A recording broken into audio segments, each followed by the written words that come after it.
Did you know that in the 1970s, the Denver and Rio Grande Western narrow gauge merged with the White Pass and Yukon?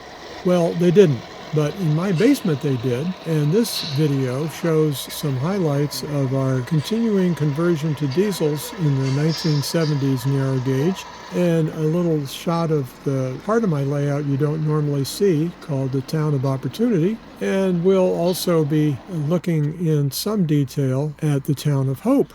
And there's even a candid shot of myself producing this video. So let's get right into it. As you know, if you've been watching this channel, and if you haven't, I recommend it, Brian Elchlip has been remotoring and painting and weathering some diesel engines for the narrow gauge portion of my layout. Here you see a DL-535M, as he likes to call it, in lead with two of the White Pass and Yukon shovel nose diesels, and this illustrates the proposed merger of the two railroads in my basement.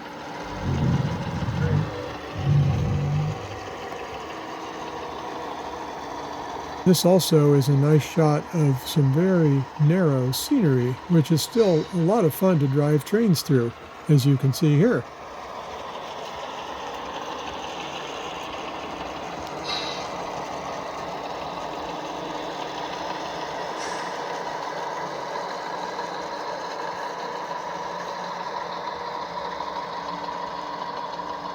Now behind the engines we have an assortment of rolling stock, which mainly comes from the Denver and Rio Grande Western and is mainly Blackstone products.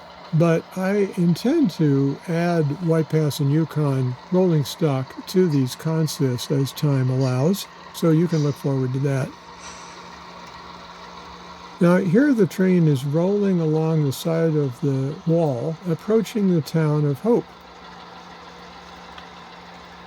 And here you see it having passed through the Town of Hope, and I'm going to show you a few views of Hope.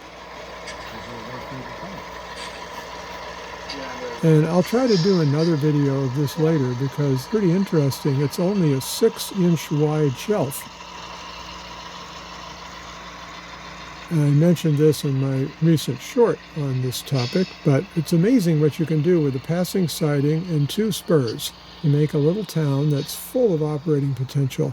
And I'll give you an idea of it here. See, there's a stock loading track on the left and some tank and general merchandise loading on the right. Isn't that amazing? And we come in there with trains and switch cars all the time, just with that 6-inch wide shelf. Now after a loop around the helix, around the furnace in the basement, we come out of this strange square hole in the backdrop, which I have to figure out how to scenic. I'm not sure how we're going to do that.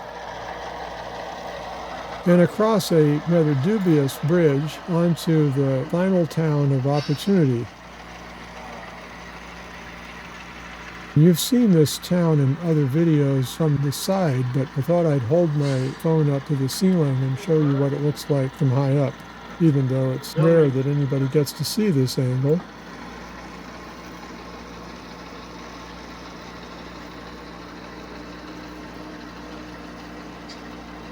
You can see that it's a reverse loop with a number of sidings and a couple different types of stations, water tank. Actually, 2 water tanks there. I guess we have to figure out what to do with that. Sanding facilities.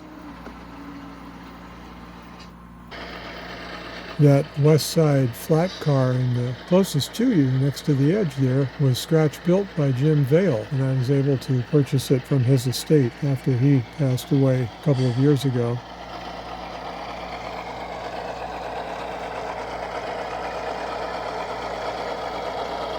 Now the train is heading back downhill, and with any luck we'll get to hear the dynamic brake in those White Pass engines, but I can't promise that. I certainly know we will be getting more dynamic brake in the future.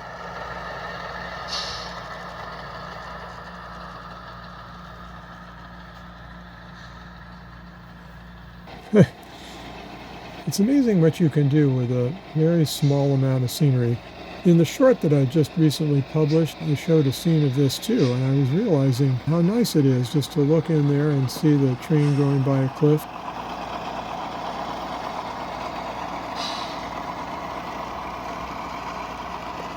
What a nice job Brian did weathering the trucks on those White Pass diesels. Beautiful. And once again, you can see we're coming through the town of Hope now in the other direction.